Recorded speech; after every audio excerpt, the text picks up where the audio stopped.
Rương bay thông mà phát đại AI chuyện bán tí mùi big data tí pi đại của passport tí bay cứ đại của tiền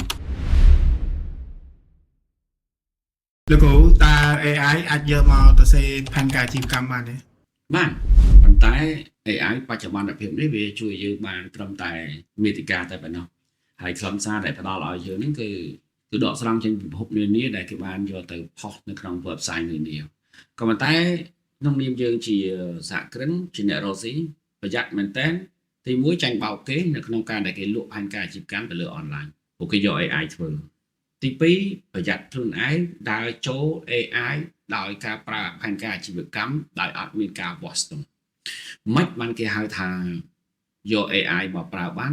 ហើយមិនបានគេហៅថា AI អត់មានការវាស់ស្ទង់ការធ្វើផែនការអាជីវកម្ម AI ឲ្យយើងជាគំរូជាត្រាស់យើងអាចចូលទៅក្នុង Chat GPT ឬក៏ AI ណាមួយយើងឲ្យវាសរសេរផែនការអាជីវកម្មទោះបីយើងផ្សារភ្ជាប់ជាមួយ reference ក៏ដោយក៏ឲ្យ reference មួយដែលបានដកស្រង់ចេញពីប្រភពនានាយកមកឲ្យយើងក៏ប៉ុន្តែសួរថាតើយើងយកទៅធ្វើត្រូវអត់ត្រូវទេយើងមានកំណត់មួយដែលយើងបានយកពីប្រភពនានាមែនរបស់ដែលយើងមិនដឹងតែយើងបានដឹងក៏ប៉ុន្តែការធ្វើផែនការអាជីវកម្មគឺជាការថ្លង់មួយដោយមានតលយៈភាពហើយតលយៈភាពនោះគឺជាតលយៈភាពដែលផ្អៀងទៅលើការចំណេញបានអាជីវកម្មហ្នឹងអាចដំណើរការបានអញ្ចឹងបើសិនជាយើងធ្វើផែនការអាជីវកម្មអត់មានអ្វីទៅវាស់ស្ទង់តលយៈភាពទេតើយើងធ្វើមិនបានយើងហ៊ានដាក់ថ្លៃដើមហើយយើងធ្វើមិនបានយើងហ៊ានជះលុយ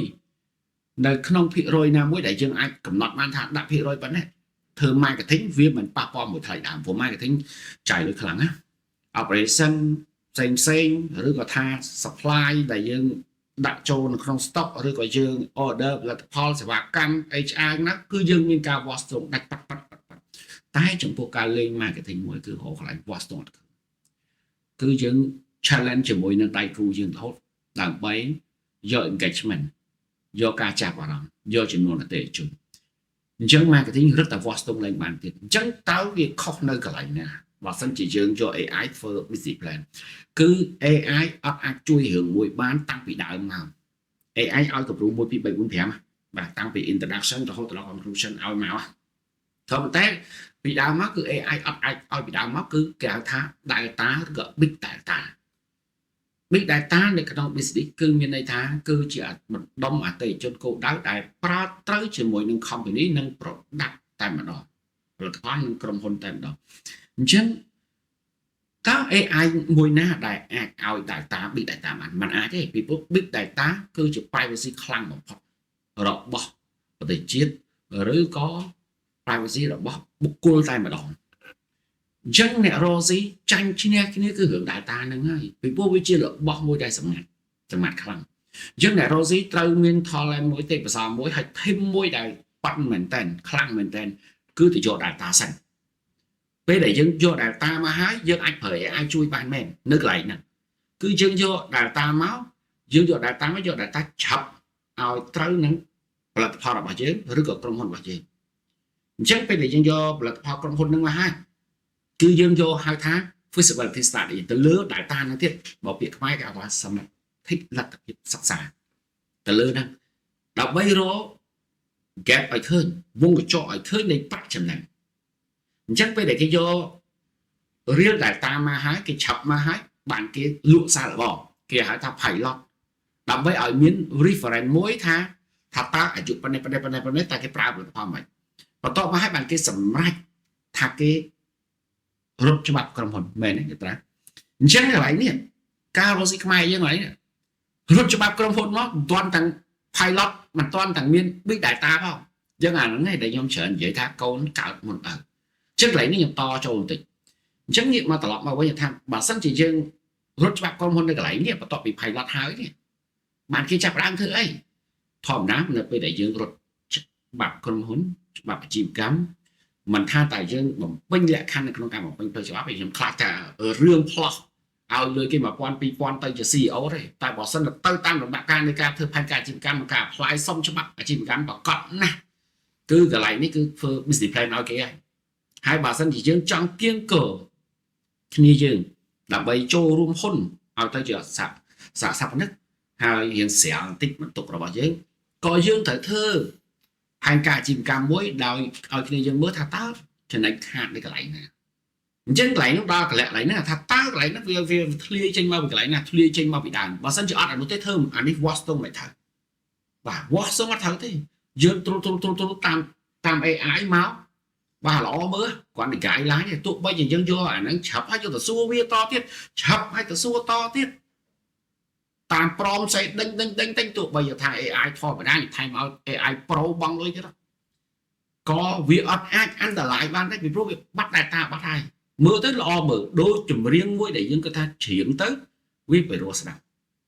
ក៏ប៉ុន្តែជាក់ស្ដែងអត់ទេបាទបើឲ្យយើងច្រៀងអត់កើតហ្មង AI នឹងឲ្យមកទ្រុំមែនតែបើឲ្យរំតាមហ្នឹងខ្ញុំសំណួរសួរថាតើអតិថិជនគោលដៅណាយើងរៀងចូលក្នុងបាតសមុទ្រជាមួយនឹងការផុស Facebook ហ្នឹងនោះហើយគឺជាការចាយថ្លៃដើមខ្លាំងបំផុតហើយប្រយ័ត្នមែនទែនអ្នករស់ស៊ីនឹងអាច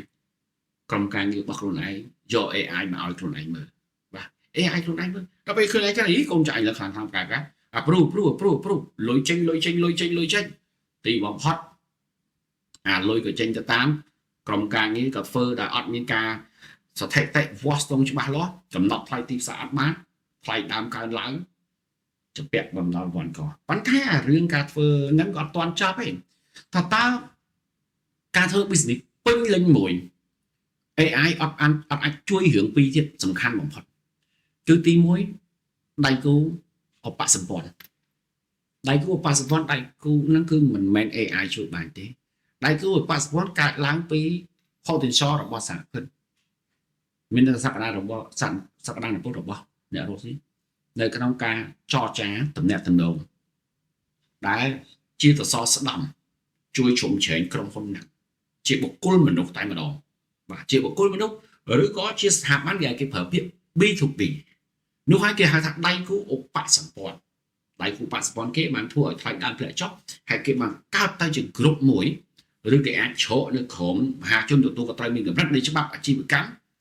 សហគ្រាសកម្ពុជាវិញចឹងគេមានដៃគូរបស់គេតម្លាក់ថ្លៃដើមបានកន្លែងហ្នឹងចឹងថាតើ AI កន្លែងនេះជួយបានអត់បានទេមួយទៀត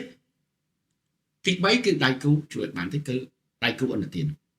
AI ជួយមិនបាន AI មិនមែនយក AI ទៅនិយាយមួយនាគារបានណាបាទចឹងអ្នករស់ស៊ីចាញ់ឈ្នះគ្នាគឺអត្រាការបាត់ថ្លៃដើមទៀតបើសិនជាឥឡូវចត្រាឯងបើកហាងទូរស័ព្ទ Tablet Store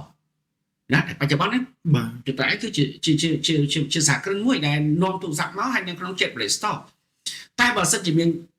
អ្នកនាំទូរស័ព្ទមកអ្នកលក់ទូរស័ព្ទដែរតែគេខ្ចីអត្រាការប្រាក់បានទាបជាងចត្រាសួរថាគ្រាន់តែបើប៉ាចេញដំបូងយើងចាញ់គេបាត់អីណាបាទចាញ់បាត់ហើយដៃគូអន្តរជាតិឡើយនេះយើងចាញ់បាត់អញ្ចឹងហើយតើ AI កន្លែងហ្នឹងជួយបានអត់បានទេអញ្ចឹងសរុបន័យមកវិញរឿង3ធំបំផុតដែល AI ជួយបានហើយអ្នករកស៊ីកុំច្រឡំហើយកុំអាចជឿលើកូនចៅដែលខ្លួនឯងដាក់ AI ព្រូមកហើយក៏កុំទៅទិញផែនការអាជីវកម្មដែលគេលក់ម៉ាន5 10 20 100 200តាមអនឡាញប្រយ័ត្នមែនតើការធ្វើផែនការអាជីវកម្មមួយគឺគេលំអិតលេខខ្លាំងណាស់ទូរលេខខ្លាំងបំផុតបាទទូរលេខខ្លាំងបំផុតបានហ៊ានទៅបោះដើមទុនរកស៊ីហើយអ្នកដែលចូលហ៊ុនរបស់ជាមួយយើងក៏គេថ្លឹងថ្លែងកន្លែងហ្នឹងដែរ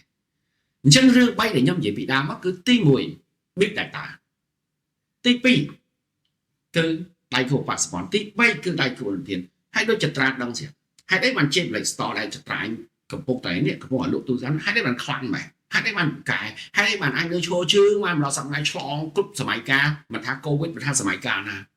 មិនថាបញ្ហាខាងក្រៅក៏បញ្ហាខាងក្នុងនៃការរកស៊ីរបស់ខ្លួនឯងជួបភ្លៀងហេតុអីឈរជើងបានដោយសារតែចត្រាឯងមាន Big Data មួយមាន System AI មួយមាន System ដែលគ្រប់គ្រងនៅក្នុង source មួយដែលអាចកំណត់ទិន្នន័យខ្លួនឯងបានច្បាស់មានពេលដែលយើងចត្រាកំណត់ទិន្នន័យច្បាស់ហើយបានចត្រាអាចធ្វើនីតិវិធី marketing មួយដែលកាត់ថ្លៃដើមបាទអញ្ចឹងចត្រានៅក្រៅឆាកចត្រាធ្លាប់និយាយមួយលើបងឃើញគេធ្វើ marketing យ៉ាងអស់លុយរាប់ម៉ឺនប៊ូតចត្រាប្រាប់ថាគ្រូមិនប្រកាសថាដើរគ្រូពីព្រោះរកប្រាក់ចំណេញអត់ឃើញទេគេធ្វើយក branding សិនគេធ្វើយកវ័យដៃគូឲ្យដួលសិនប៉ុន្តែបើសិនជាដៃគូមិនដួលគឺដួលខ្លួនឯង បាទ ចឹងកន្លែងនេះដែលលោកគ្រូនិយាយអំពី AI ជួយបានច្រើនរឿងក៏ប៉ុន្តែ AI នឹងទាញឲ្យយើងរកអ្វីដែលជាសក្ខីកម្មនិងកម្មសិទ្ធិបញ្ញាខ្លួនឯងអត់ឃើញទេត្រូវចាំកម្មសិទ្ធិបញ្ញារបស់អ្នករស់ស៊ីគឺចង់វិចមកអសចេញមកគឺគេការពារគ្នាគេណាតែបើសិនជាយើងប្រើ AI ទោះបីជាសរសេរ prompt true មកក៏ដោយទៅអានយក reference ទៅតាម web នឹងបន្តក៏ដោយខ្ញុំឲ្យកាត់អាហ្នឹងចូលទៅ queryboard paraphrase ទៀតក៏ចាក់បានដឹងថា AI ដែរបាទក៏ចាក់បានដឹងថា AI ដែរប៉ុន្តែមិនមែន support ឲ្យប្រើទេក៏ប៉ុន្តែសូមឲ្យវានៅក្នុងទ្រឹស្ដីមួយដែលអាចយកទៅប្រើបានប៉ុន្តែมันអាចយកទៅប្រើរឿង big data ដែលអាចថ្លឹងថ្លែងដែលដាក់ថ្លៃដើមបានទេมันអាចទៅប្រើជាមួយដៃគូអនុទានបានទេហើយក៏มันអាចទៅប្រើជាមួយដៃគូបាក់សពនអញ្ចឹងអ្នករស់ស៊ីប្រើ AI ប៉ុន្តែដល់អាកលៈ3ហ្នឹង AI ជួយបានអូខេអរគុណច្រើន